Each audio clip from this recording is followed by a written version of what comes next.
a espiritualidade, através dos mensageiros de Jesus, nosso divino amigo e mestre, e solicitarmos nesta manhã de domingo as suas bênçãos para os trabalhos que deverão iniciar nesse momento. Queremos estar agradecendo a oportunidade de estarmos juntos, fraternalmente, entre irmãos. Queremos pedir, pelo orador da manhã, o esclarecimento, a transparência nas mensagens a serem transmitidas. Queremos pedir em nosso favor também a compreensão e o entendimento para o assunto que deverá ser transmitido nessa manhã. Jesus esteja conosco, hoje e sempre.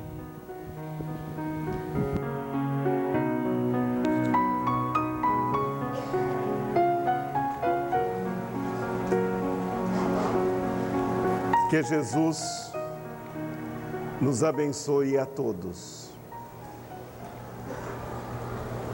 Através da psicografia de Ivone Pereira, Leão de Tolstói, nos traz um dos contos mais significativos da literatura espírita. Chama-se O Paralítico de Kiev. Em 1865, quem passasse por uma das mansões mais eminentes de Kiev via aquela correria toda. Os servos não sabiam o que fazer para atender o amo em uma de suas crises de dor. Os seus gritos eram lacinantes, a dor insuportável, que ninguém sabia mais o que fazer. Então, os seus servos, ora buscavam amigos, ora buscavam farmacêuticos, droguistas, para que pudesse fazer alguma coisa em benefício do amo. Nada. Parecia que todas as drogas existentes na oportunidade eram incapazes de aliviar a sua dor. E aquilo era um desespero total. Mas quem era o amo? O amo era o conde Dmitri Stepanovich Dolgorukov. E já fazia 10 longos anos que ele era portador de uma artrose, de uma artrite inflamatória, dessas que deixavam os seus joelhos inflamados, vermelhos e incapaz até mesmo de se locomover. E então, todos evidentemente tinham dó daquele moço. Mas os acontecimentos que levaram o conde Dmitri a ser portador desta doença foi que, em 1854, ele foi para a Guerra da Crimeia. Não porque precisasse ir, mas por conta de uma aposta que ele fez, que ele iria se tornar um dos soldados, e ele ia para a frente de batalha, ele foi. Embora o imperador da Rússia tentasse dizer que era besteira, que ele poderia ficar nos quadros da Guarda Nacional, já que ele já tinha a patente de capitão. Mas não, os jovens evidentemente são impulsivos, e ele aos 20 anos de idade era de uma impulsividade a toda a prova. Nada conseguia refreá-lo. por essa razão, ele foi para a guerra. Mas o frio, a neve, fez com que ele ficasse soterrado. Durante 36 horas, ele ficou soterrado no gelo. Quando o retiraram, ele já não conseguia mais movimentar as suas próprias pernas. E, portanto, a partir desse instante, a coisa foi ficando cada vez pior. Inicialmente, um processo infeccioso crônico, uma pneumonia, tomou conta de todo o seu corpo. Posteriormente, quando ele debelou um processo infeccioso, veio um processo inflamatório agudo, na forma de uma artrose violenta, que às vezes o impossibilitava dele mexer os seus próprios dedos. E viu-se então aquele homem, ao voltar para casa em Kiev, já paralítico, inicialmente numa cadeira de rodas e posteriormente passando a maior parte do seu tempo numa cama. E ele, então, não se conformava. Poxa, por que isto tem que acontecer comigo? Eu, rico, pertencendo a uma das famílias mais ricas de Kiev, com o título de conde. Por que isso tem que acontecer comigo? Por que essas coisas não acontecem com os camponeses? Os camponeses, nessa época, na Rússia, eram considerados escravos. Então, por isso que ele se referia aos camponeses. Por que isso não acontece com eles?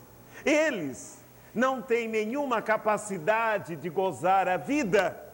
Por que isso não acontece com eles que são meros escravos, ao invés de comigo, eu, conde, ter que passar por tudo isso?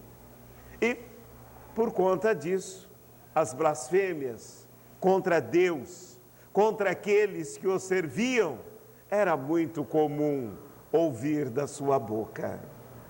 E, em 1868, a coisa realmente piorou.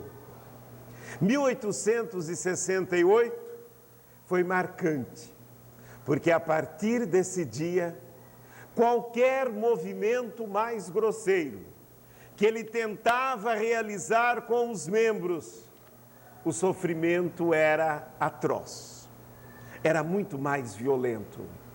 Que ele passava a maior parte do dia na cama.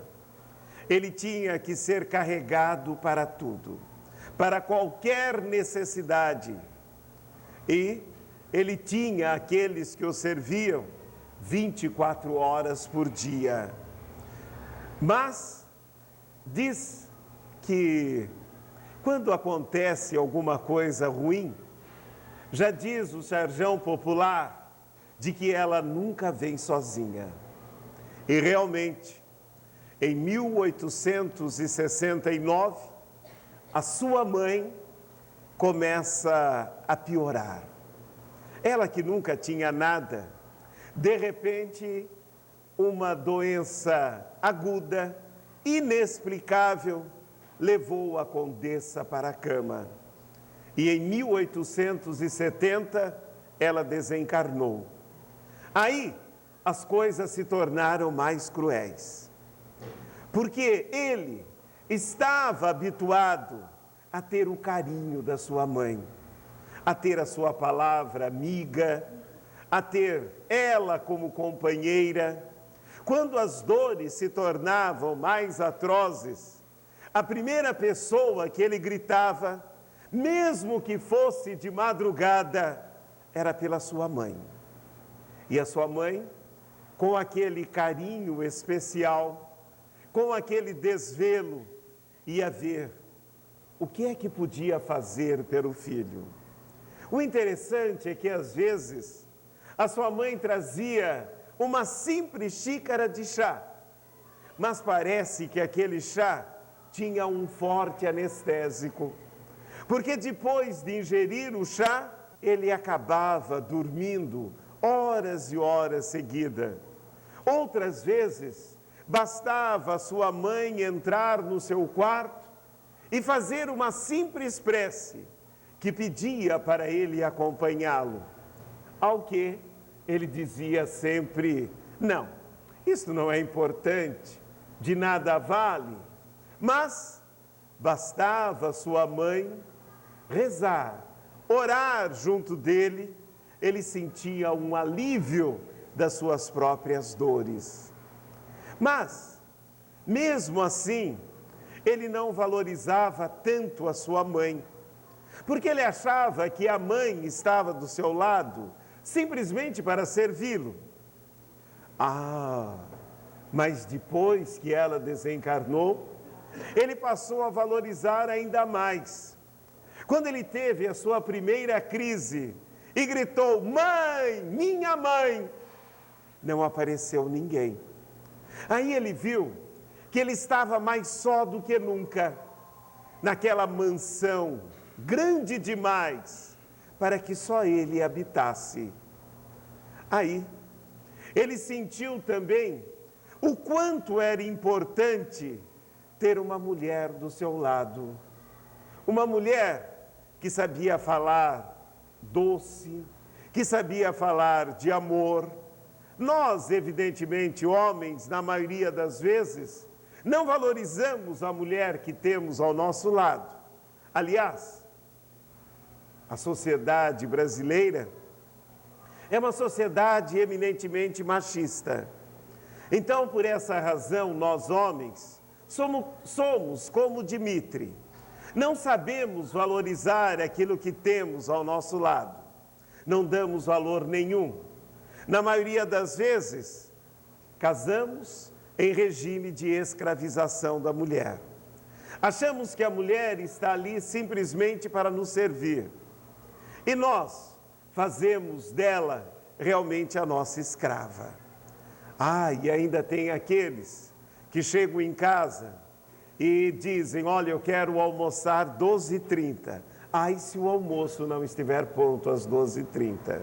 Vem um escândalo, vem um instante de cólera, porque nós achamos que podemos tudo como Dmitri. E na verdade, a mulher é amiga, é a companheira desvelada, é aquela que está do nosso lado em todos os instantes, quer na alegria, quer na felicidade, e isto sem contarmos no carinho, no amor que ela tem para com os nossos filhos. Na maioria das vezes nós deixamos a educação das nossas crianças nas suas mãos, porque nós, evidentemente, passamos a maior parte do dia fora de casa. Às vezes nem ouvimos a primeira palavra das nossas crianças, mas ela está ali. Quando chegamos em casa, ouvimos simplesmente a dizer: hoje o nosso filho disse a sua primeira palavra. Hoje ele andou pela primeira vez. E nós simplesmente acompanhamos à distância tudo isso. Na maioria das vezes não participamos efetivamente. Não participamos efetivamente nem quando esta mesma mulher carrega no seu útero um fruto em que nós depositamos nesse fruto 50%. Então, por conta disso, não valorizamos ainda efetivamente aquela que a temos do nosso lado. Mas Dmitri começou a valorizar a mulher, começou a dar valor àquilo que ele tinha e que às vezes até mesmo, por conta de estar sempre irritado, ele não pôde desfrutar. No dia seguinte, a sua dor, a sua agonia era muito maior. Pediu para que seu criado de quarto, Nicolau, o acompanhasse por uma visita em toda a mansão. E ele nunca se sentiu tão só, nunca se sentiu tão desamparado. Cada cômodo, Cada quarto da casa tinha uma lembrança de sua mãe. Pediu para descer as escadarias. Quando desceu as escadarias e olhou para cima, ele imaginou os gestos que sua mãe fazia para descer as escadas. E toda a casa então lembrava sua mãe. Aí ele pensou: por que ficar aqui? Eu já não tenho coragem nem de receber os amigos nesta casa. Já não tenho coragem nem de pedi-los para que eles me visitem. Então, por que ficar aqui? Eu já me sinto um desgraçado. Que os camponeses no campo possam me ver assim, já que eles são escravos mesmo. E escravos são feitos para servir. Portanto, eu vou para o campo, onde lá eu só vou encontrar camponeses, e camponeses, queiramos ou não, eles só servem efetivamente para me servir. Eles estarão ao meu serviço, farão o que eu quiser. Portanto, é mais fácil ir para o campo. Assim, chamou todos os servos da casa, pediu para que aprontasse as suas coisas em 3 carruagens e partiu para o campo. Foi viver a cerca de 30 ou 40 quilômetros de Kiev, nas suas propriedades rurais, aquilo que ele chamava de Parque Azul. Lá chegando, ele nem se atinou para a paisagem que descortinava diante dos seus olhos.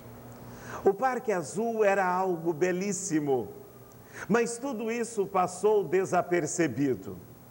Pediu para que se encaminhassem diretamente para casa.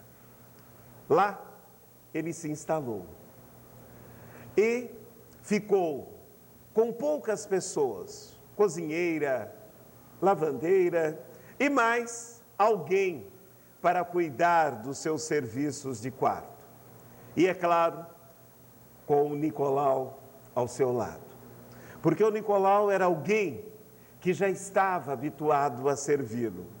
Era alguém que não ligava para as suas exasperações. Era alguém tampouco que não ligava quando ele começava a xingar o Nicolau da primeira à 5ª geração.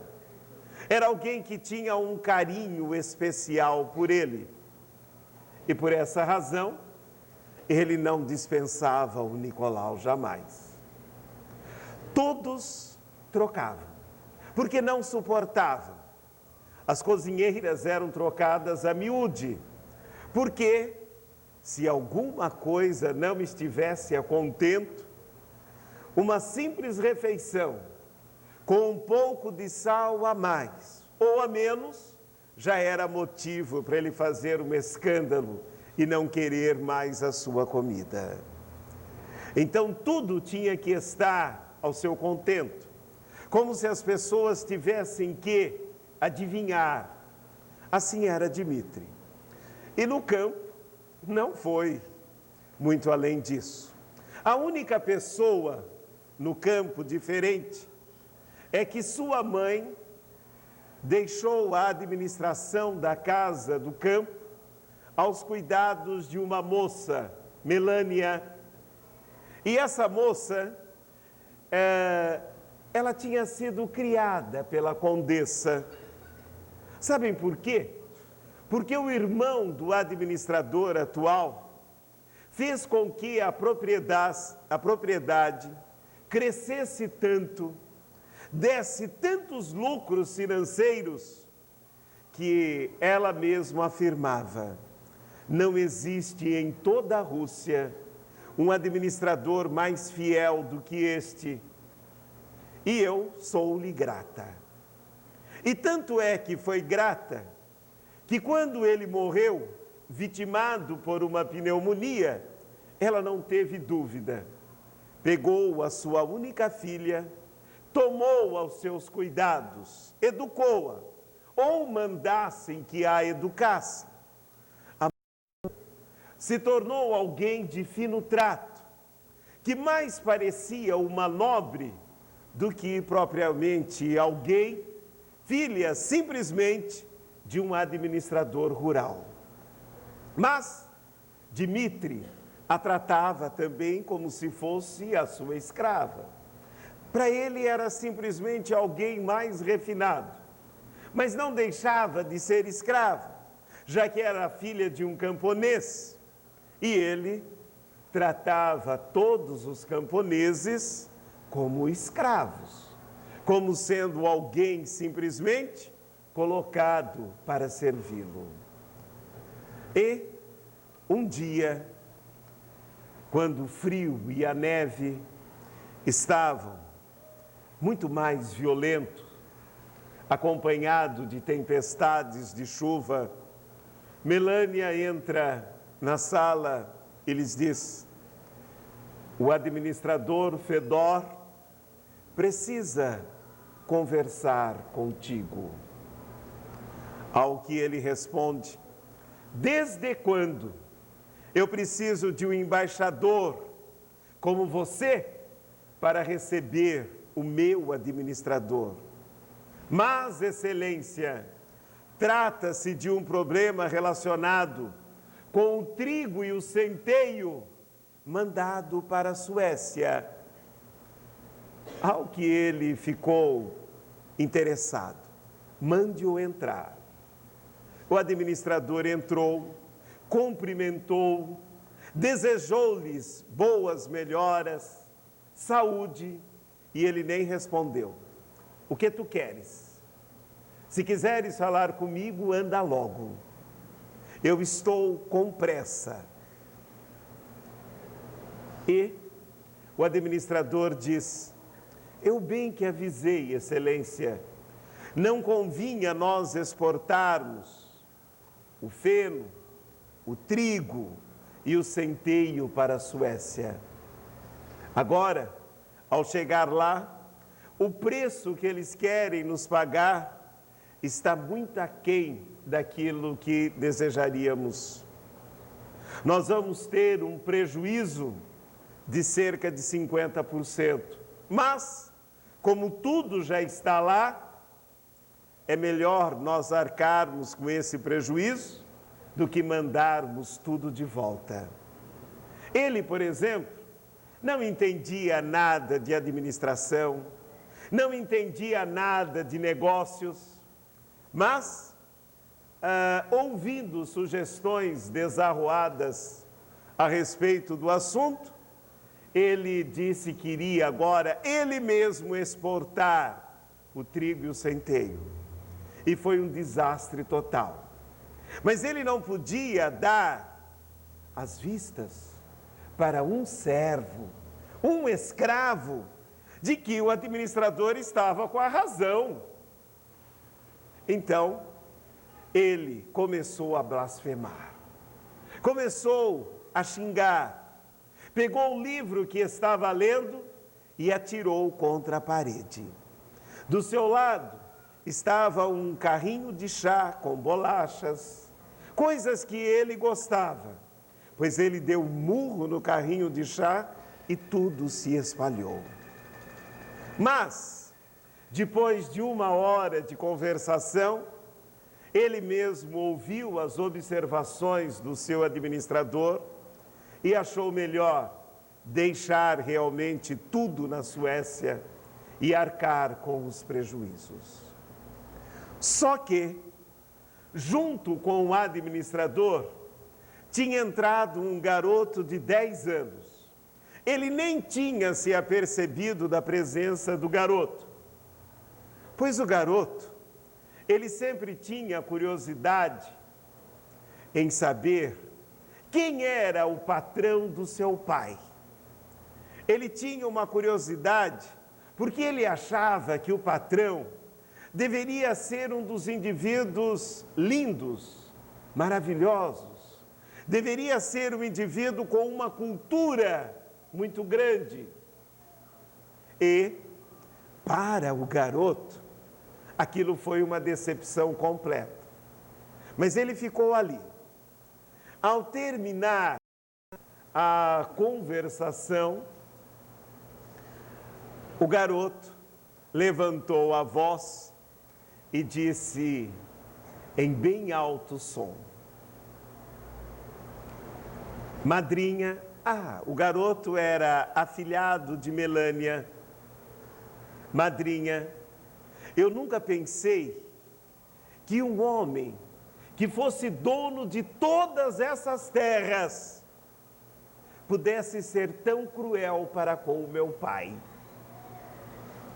Meu pai saiu daqui cabisbaixo, porque vocês sabem que criança não tem papas na língua. Quando o garoto disse isso, Dmitri sobressaltou-se. Como ousas dirigir-me a palavra assim? Quem é você? Melânia respondeu, querendo já puxar o garoto para fora. É meu afilhado. É filho do administrador Fedor. E Dmitri, então, quis dizer alguma coisa para o garoto, mas ele foi mais além dizendo, eu tenho um irmão paralítico como o conde, mas ele é dócil, ele aceita com resignação a sua paralisia, ele não se exaspera, ele não blasfema. Aí, eu nunca fiquei sabendo que o administrador Fedor tivesse um filho paralítico. Nem a sua madrinha fez tal referência, nem mesmo ele. Aí o garoto respondeu, trata-se do meu irmão Ivan, é o mais velho de todos nós, mas ele costumava ajudar o meu pai na lavoura. E, numa dessas inundações, ele ficou preso.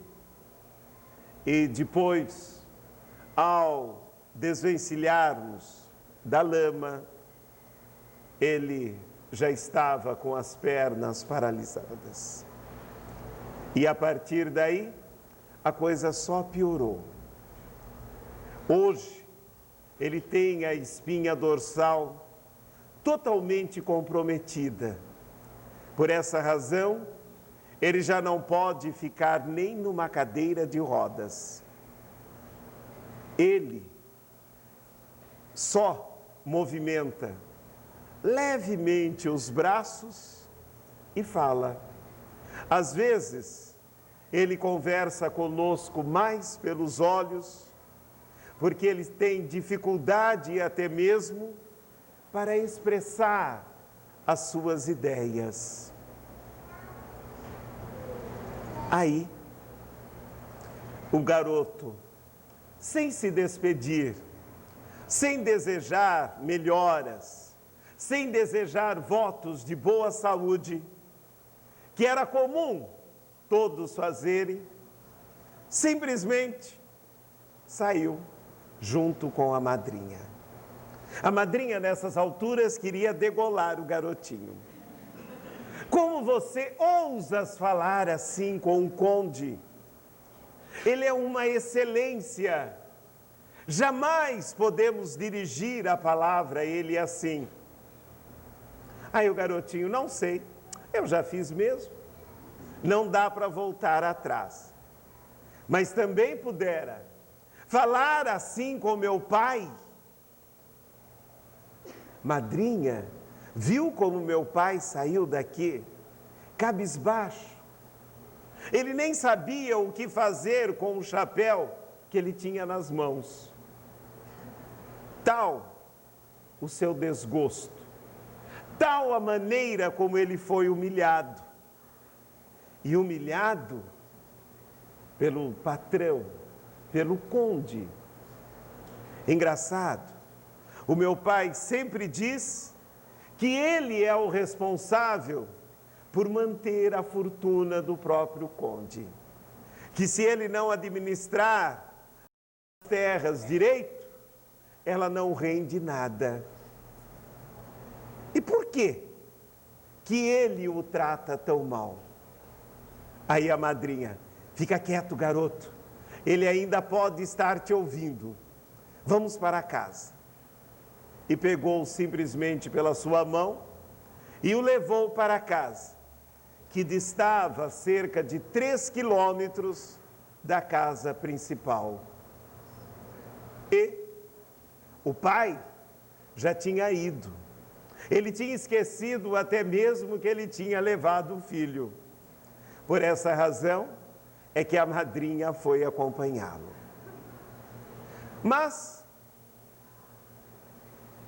pela primeira vez, o conde Dmitri começou a pensar: poxa, existe aqui mais um paralítico. Eu vou conhecê-lo. Porque não é possível alguém com 20 anos de idade aceitar a paralisia dessa forma.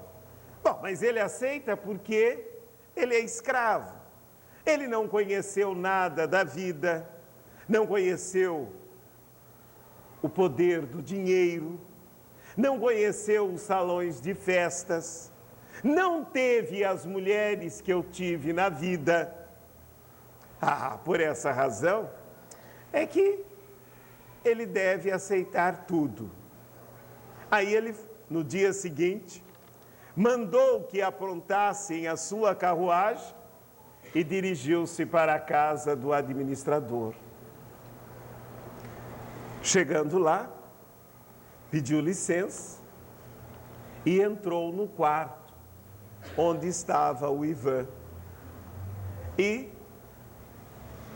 chegando com aquela pompa habitual, mesmo carregado pelo cocheiro e pelo seu criado de quarto, Nicolau, cumprimentou Ivan e disse: eu vos salvo.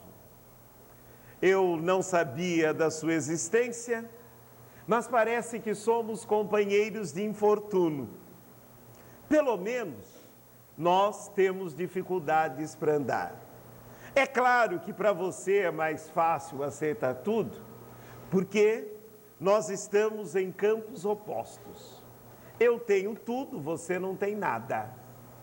E é por isso que você, por exemplo, aceita tudo com resignação. Não é verdade? Ao que Ivan respondeu: Excelência, eu agradeço pela sua visita, mas eu acho que Vossa Excelência está enganado. Se nós começarmos a blasfemar, a não aceitar a dor, nós só criaremos problemas para nós mesmos. Nós criaremos problemas porque o nosso corpo físico, ele vai começar a aceitar tudo isso, e a tendência é esse corpo físico piorar, ao que ele retruca. Mas você deve aceitar tudo isso, porque você é um relés camponês, e você está numa situação oposta da minha. Eu conheci a vida, você não. Você está assim desde os 10 anos de idade, então deve ser mais fácil para você aceitar tudo isso. Ao que Ivan responde: Excelência, eu aceito tudo isso e dou valor a tudo que eu tenho.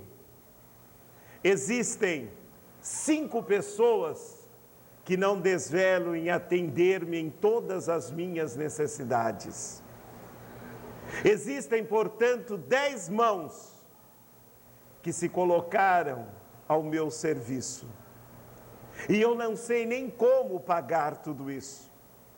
Mas eu aceito ainda tudo, porque todas as vezes que eu vou falar alguma coisa a mais, eu me lembro que na face da terra existem pessoas em piores situações do que a minha. E é porque, excelência, vós não conhece o Tito Gerkov. Ele também participou da guerra da Crimeia. E ao voltar da guerra, ele voltou cego e paralítico. E a sua situação é muito pior do que a minha. Tanto é que são os meus pais que cuidam da sua alimentação. Péteres, este meu irmão, que Vossa Excelência conheceu ontem, é quem leva o seu almoço e o seu jantar.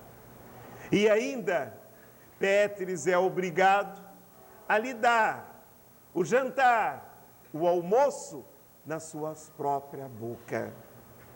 Ele precisa ser alimentado por mãos que não pertencem ao seu seio familiar. Quer desgraça maior do que essa? Aí o conde refletiu, falou, puxa vida, ele é infeliz e ainda acha que existe outros mais infeliz que ele? Aí Ivan ainda lhes disse, se quiser conhecê-lo, peça para o meu irmão Péteres, que ele te leva até lá. Aliás, ele está habituado. Já fazem 4 anos que ele faz esse trajeto todos os dias.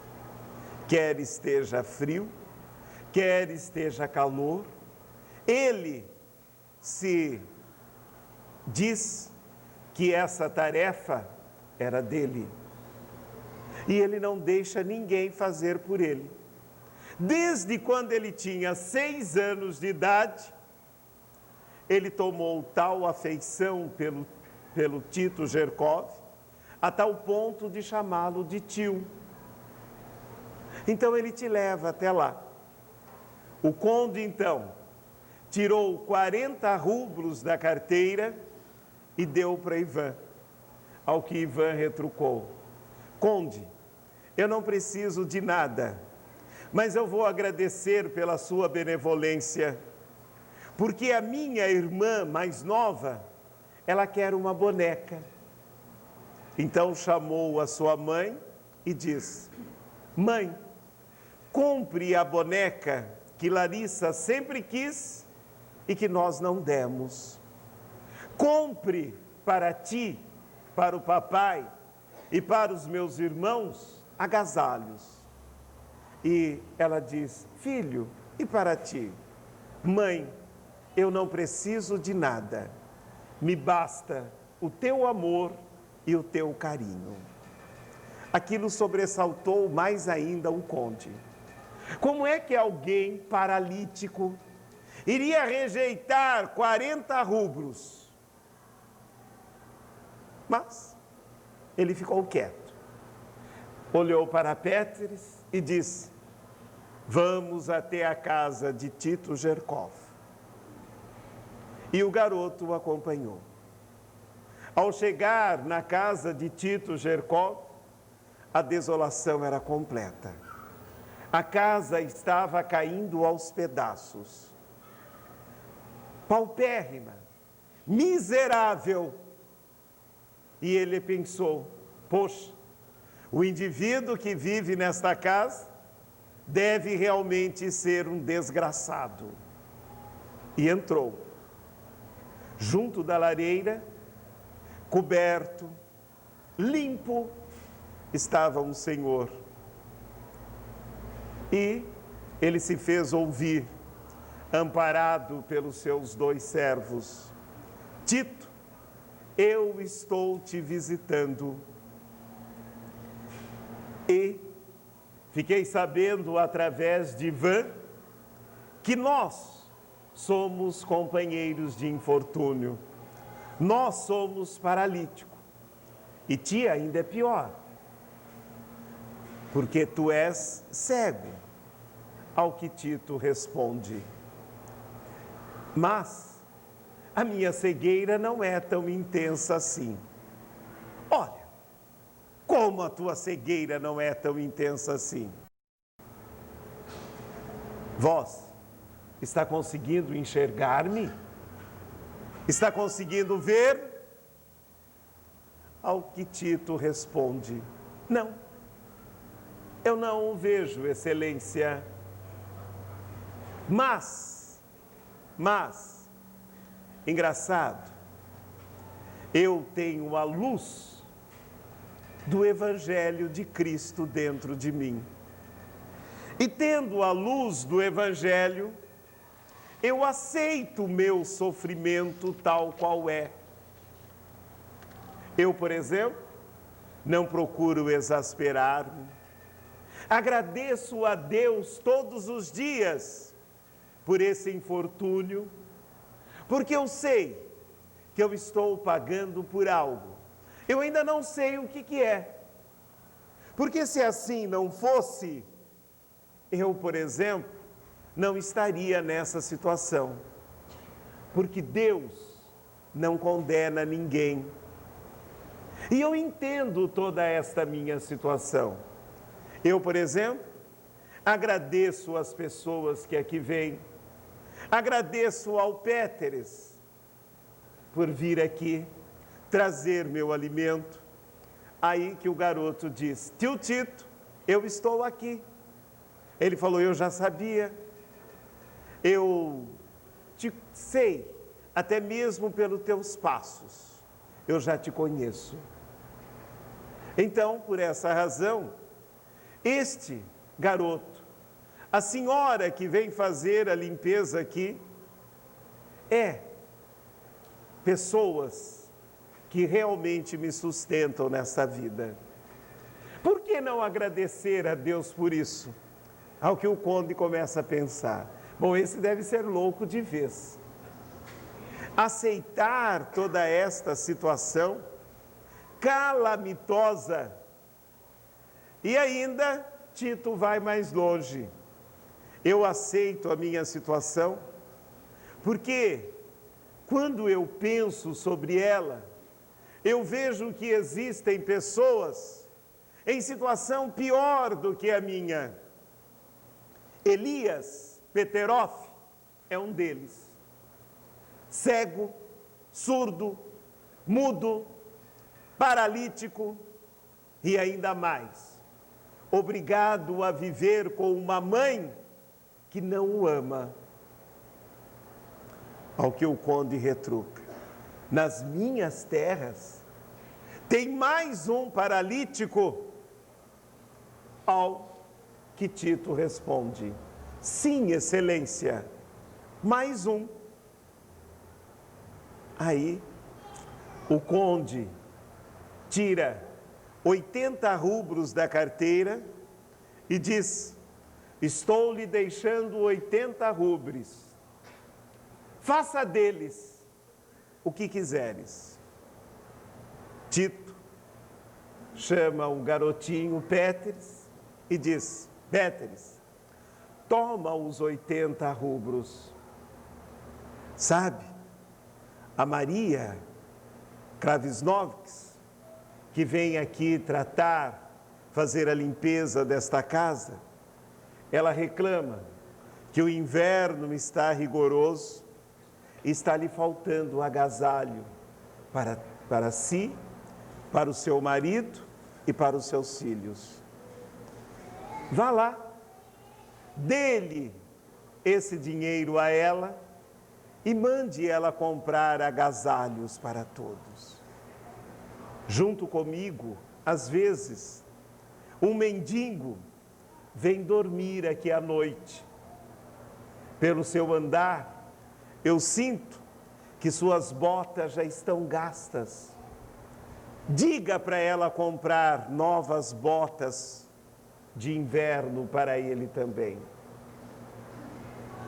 E o garoto pergunta: e para ti, tio Tito, o que é que eu vou trazer? Para mim, nada. Enquanto eu tiver mãos abenegadas como as suas, como de Maria, eu não preciso de nada. Aliás, para que eu quero dinheiro? Eu nem saberia nem usar. Então eu não preciso de nada. O conde se despede e sai. Aí ele pensa em visitar Elias. Mas, pelo que o garotinho diz, a casa de Elias é muito longe. Aí o próprio cocheiro o aconselha a não ir. Ele volta para casa.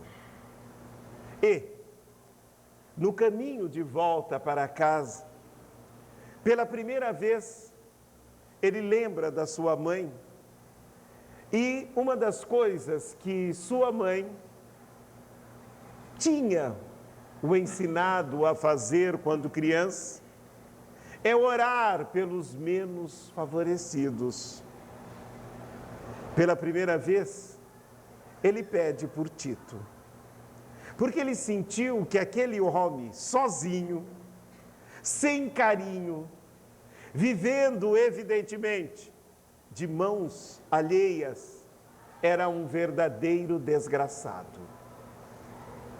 E ele chega em casa, ele rejeita o chá da tarde, rejeita o jantar, vai para o seu quarto e pensa em Ivan e Tito.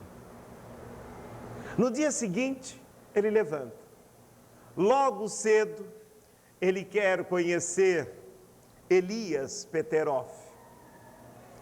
E o cocheiro diz: não vamos nos arriscar. A neve caiu a noite inteira.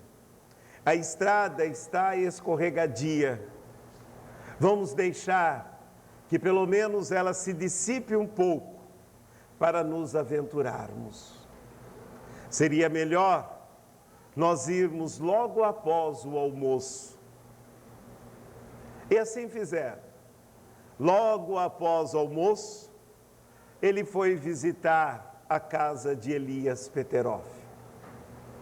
Em chegando na casa de Elias, uma casa pintada de um vermelho que, na maior parte, já estava totalmente desbotado. Quinquilharia, velharia estava por todo o quintal. E bateu. Ao que foi atendido por uma senhora, que ele já sabia ser mãe de Elias, e pediu para entrar. Se identificou como senhor daquelas terras e pediu para entrar. Queria ver Elias, ao que a mulher o apontou para um cômodo, onde ele viu alguém numa situação calamitosa. Todo o seu corpo deformado por queimaduras. Elias, ele tinha nascido e aos 8 anos de idade, ele apresentou sinais de epilepsia. E, portanto, epilepsia naquela época era considerado todas as crianças tomadas pelo demônio. E por conta disso, Elias era desprezado por todos da aldeia. Ele foi criado sozinho. Mas apesar disso, aos 18 anos de idade, Elias conseguiu emprego para trabalhar num depósito de fabricação de álcool. E, 1 ano depois, o depósito explodiu. O único sobrevivente foi Elias. Mas a explosão e as queimaduras em todo o corpo o deixaram cego, o deixaram surdo e incapaz até mesmo de falar. A partir desse instante, Elias foi para casa Mas a sua mãe não o queria. Ela já achava ter Elias como um peso por ele ser epilético. Depois, então, da explosão, a coisa realmente piorou. É por isso que ela se referiu ao conde: lá está a desgraça de toda a minha vida, pois eu não sei porque eu tive esse desnaturado. Ele impede até mesmo que eu trabalhe para uma família rica e ganhe dinheiro. Saiba, conde, já vão 18 anos que eu cuido desse traste na minha vida. Olha, às vezes eu tenho vontade de matá-lo, ao que o conde retruca. Mas ele não é teu filho? Ele não saiu das suas entranhas? Ao que ela diz: pode ser, mas com tanto sofrimento, eu tenho vontade realmente de lhe matar. Aí, o conde pensa, olha novamente para Elias, que não ouve, não enxerga, o corpo todo ulcerado, e pensa: ele não merece a mãe que tem. Aí ele diz para ela: a partir de amanhã, eu não quero mais a senhora em minhas terras. Eu pagarei para que um dos camponeses cuide dele. A senhora está expulsa das minhas terras a partir de amanhã. Por todos esses anos de dedicação, eu vou lhe pagar. A senhora terá dinheiro para viver durante 3 anos sem fazer absolutamente nada na sua vida. Retirou 3.000 rublos da sua carteira e lhe deu: aqui está a sua indenização. Vá cuidar da sua vida em Kiev. Eu pedirei ao meu administrador que arrume alguma condução. Vá, eu não a quero mais aqui.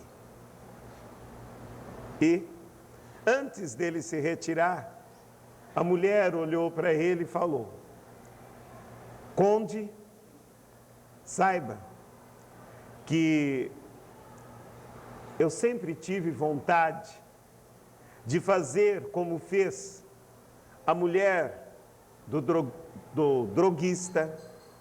Droguista é farmacêutico, Kovlovsky.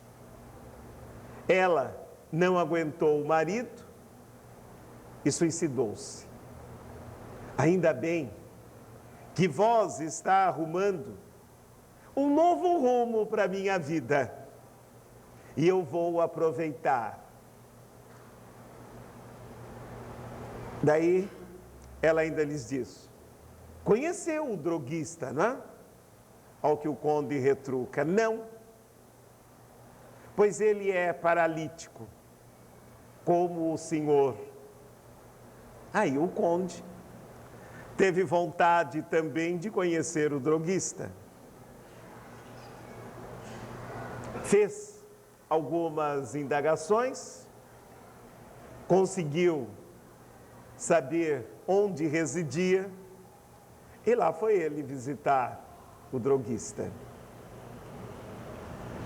Chegando nas proximidades da casa, as pessoas quiseram impedir a sua presença. Ele diz: não, eu quero visitá-lo. Ao que todos falavam: deixe o seu donativo na porta, o anão virá pegá-lo, não entre, ele é um leproso, não chegue perto dele. Aí, quando ouviu a palavra leproso, o cocheiro e o seu criado de quarto quiseram afastá-lo. Ao que ele diz para os dois: e se fosse eu o leproso? vocês fariam a mesma coisa? Iriam fugir de mim? Eu não conheço um leproso. Eu quero ver de perto. Ainda mais porque esse leproso é paralítico como eu. Bom, provavelmente, pelo alarido da voz, provavelmente pelas pessoas se acumularem, apareceu um anão. Pela descrição de Leão, o anão parecia sofrer de uma doença que nós denominamos de acondroplasia. O indivíduo tem uma degeneração de todo o tecido cartilaginoso. Por conta disso, como o primeiro esqueleto que aparece no nosso organismo é o cartilaginoso, e o cartilaginoso é que orienta a formação de tecido ósseo, nestas pessoas, o tecido ósseo começa a se formar de maneira anômala, os indivíduos não crescem, a cabeça do indivíduo fica extremamente grande e os indivíduos são chamados de anões acondroplásicos. E o anão apareceu. E olhando pelos visitantes, pela riqueza da carruagem, ele pergunta: quem sois vós? Ao que o conde responde: eu sou o conde Dimitri, senhor dessas terras, e quero ver o teu patrão. Inicialmente, o anãozinho fica meio desenchavido, não sabe o que fazer, mas abre o portão, posteriormente a porta, e deixa que o conde adentre. Ao adentrar, o anão diz: tendes visitas? Ao que ele responde: eu já sabia. Eu fui alertado por entidades espirituais de que hoje nós receberíamos visitas. O engraçado é que eu pensei que a visita seria espiritual. E aí ele também pergunta: quem sois vós? Aí ele diz novamente: eu sou o conde Dimitri, senhor de todas essas terras. Ao que ele diz: poxa, eu, humilde servo do Senhor, recebendo uma visita tão ilustre, eu só tenho que agradecer. E ao virar-se para o conde, ele nunca tinha visto nada igual. Era um indivíduo simplesmente horroroso, com tocos dos membros, porque as suas mãos já havia sido corroída pela lepra, assim como parte das suas pernas. O nariz já não existia mais. Os olhos também já haviam sido corroídos pela lepra. E aquele ser era simplesmente horroroso. E ele ficou ali, estático, assim como o seu cocheiro e o seu criado de quarto. Ao que o criado de quarto lhes disse: vamos sair daqui logo, excelência. Ao que ele retruca: não, vamos ficar. E enquanto isso, Cosvolix começa a falar. Engraçado, eu o vejo, conde, como pertencendo àquelas caravanas que Jesus Cristo fazia para atenuar o sofrimento de todos aqueles. Aí ele falou: poxa, está falando como se fosse um padre. Ele diz: não sou padre, mas eu tenho um conhecimento do Evangelho provavelmente superior à maioria dos padres. É por isso que eu aceito as circunstâncias em que eu me encontro. Aí ele falou: deve ser louco também. Pensou, mas não disse nada. Como é que alguém horroroso desse jeito, monstruoso, feio desse jeito, pode aceitar tal situação? Ao que o droguista continua: aceito, ainda mais quando eu fiquei sabendo que em reencarnações passadas eu fui Ivan o Terrível. Ivan o Terrível foi o primeiro czar da Rússia. Foi um dos indivíduos mais violentos de sua época. Só para terem uma ideia, ele matou todas as suas mulheres, em número de 14, com as suas próprias mãos. Ele degolou até mesmo seu próprio filho. Todos os seus súditos tinham medo. Um simples erro, ele mandava açoitá-los até a morte. Aí o conde: deve ser louco. Completo. Mas o farmacêutico continua: depois que eu fiquei sabendo que nesta reencarnação eu estou pagando um pouco daquilo que Ivan o Terrível fez, eu me sinto bem melhor. Mas como alguém pode se sentir melhor nesse estado? Aí ele diz: saiba, conde, eu tenho certeza disso. Mas como é que tu podes ter certeza?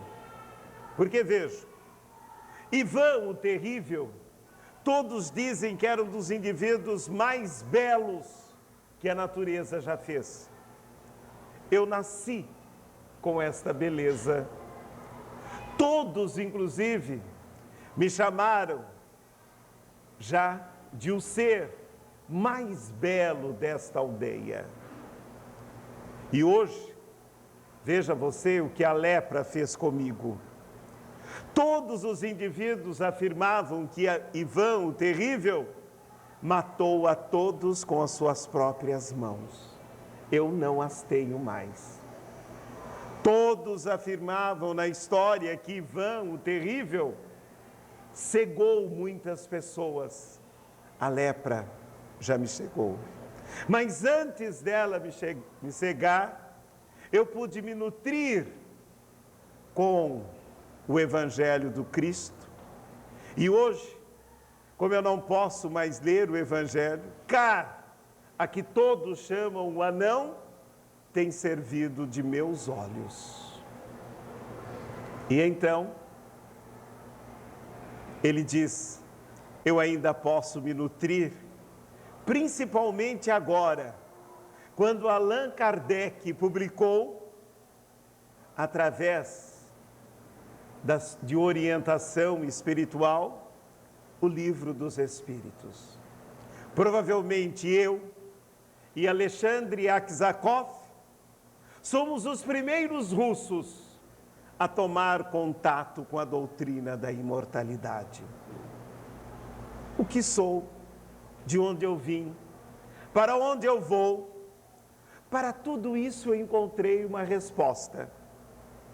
E ainda mais, as respostas me vieram mais facilmente quando eu coloquei na minha vida a doutrina reencarnacionista. E a reencarnação é a única forma de explicar a tua paralisia. Eu sei que o Senhor frequentou os médicos mais ilustres da Rússia e nada. Foi para a França, nada. Foi para a Alemanha e nada. Sabe por quê? Porque Vossa Excelência tinha que passar por isso. Vossa Excelência tinha que ficar longe dos salões de festas para avaliar a própria existência e fazer do sofrimento uma... o Senhor, tinha que passar por tudo isso. E eu sei que a partir de agora, Vossa Excelência será um estudioso da doutrina da imortalidade. E enquanto isso, o anão tomava nota de diversas coisas. E, ao sair dali, ele deu ao anão 2.000 rublos e disse que nada falte ao droguista e a ti. Eu voltarei, mas até lá, providencia para que esse estado de miséria deixe de existir aqui. O conde voltou para casa e, ao se dirigir para casa, sentiu que o anão colocava algo em seu bolso. Ainda no interior da carruagem, abriu e viu que eram listas de livros, de editores, que publicavam alguma coisa sobre o Espiritismo. Tinha até o endereço de Alexandre Aksakov, ao que o conde Dmitri entrou em contato. E realmente, ele se reformulou, casou-se com Melânia, transformou aquela aldeia em algo habitável, pensou nos camponeses, colocou escola, pensou em tudo sobre sua vida e colocou um hospital. O interessante é que depois que ele começou a praticar o bem, ele viu que ainda tinha muito dinheiro para ser gasto. E ele sentiu que era possível fazer alguma coisa. Ele gostaria que todos tivessem conhecimento da doutrina da imortalidade.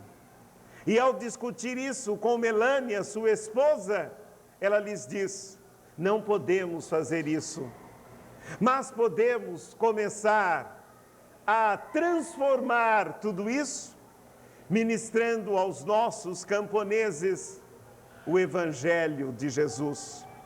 Porque através do Evangelho, eles vão se revigorar para um conhecimento maior.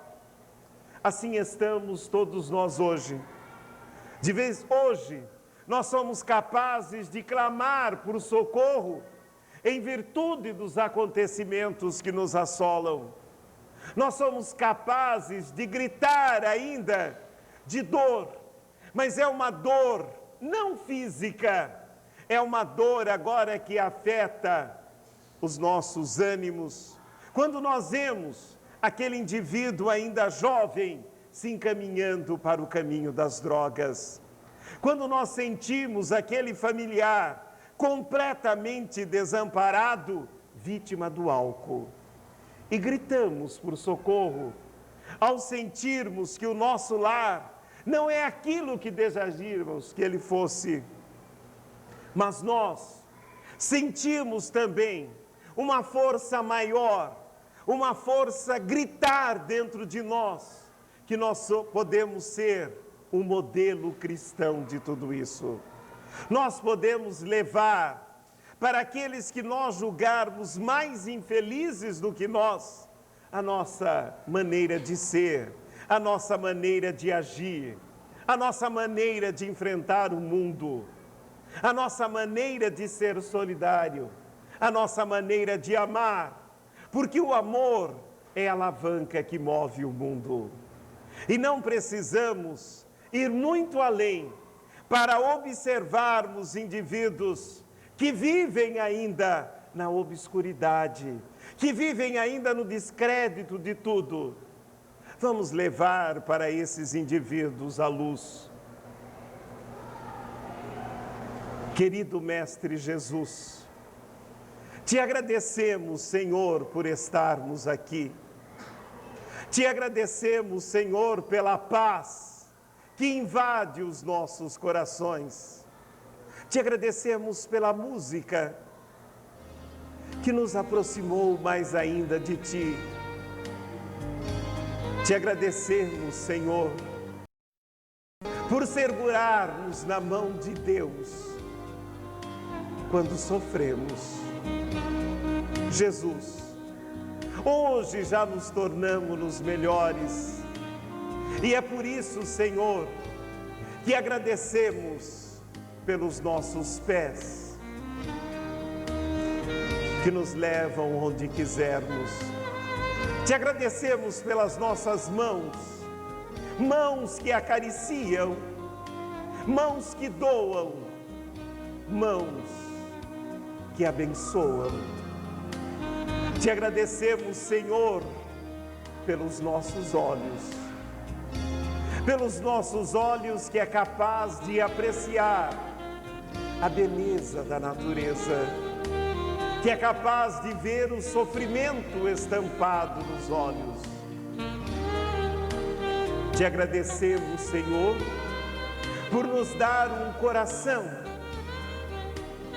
que bate de alegria, que sofre de arritmia ao verificar as dores do mundo. Te agradecemos, Senhor, pelo nosso cérebro. É o gabinete sensível do pensamento. Permita, Senhor, que não maltratemos mais o nosso corpo físico. Jesus, meu Jesus, nos dê dias de paz. Jesus, meu Jesus, que nós possamos encaminhar para a evolução. Jesus, meu Jesus, abençoe a todos, Senhor. Abençoe aqueles que erram. Abençoe, Senhor, aqueles que auxiliam. E nos dê a cada um de nós a chance de fazer alguma coisa em prol daqueles que vivem e convivem conosco. Sê conosco, Senhor, agora e sempre.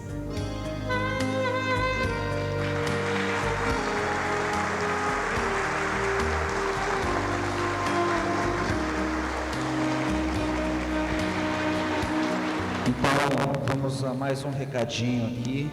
É um convite do Grupo de Orientação à Família, que tem o prazer de convidá-los a participar do encontro Preparação para o Natal em Família, dia 22 de novembro, sábado, das 14 às 17 horas, aqui no Salão Vinícius. Eu queria agradecer a presença de todos, agradecer ao professor Romário, e desejar a todos um bom domingo, muita paz, muita alegria. Domingo que vem estaremos aqui novamente, será a palestra do Lauro Péricles Gonçalves. A todos um bom domingo e muita paz. Vão com Deus.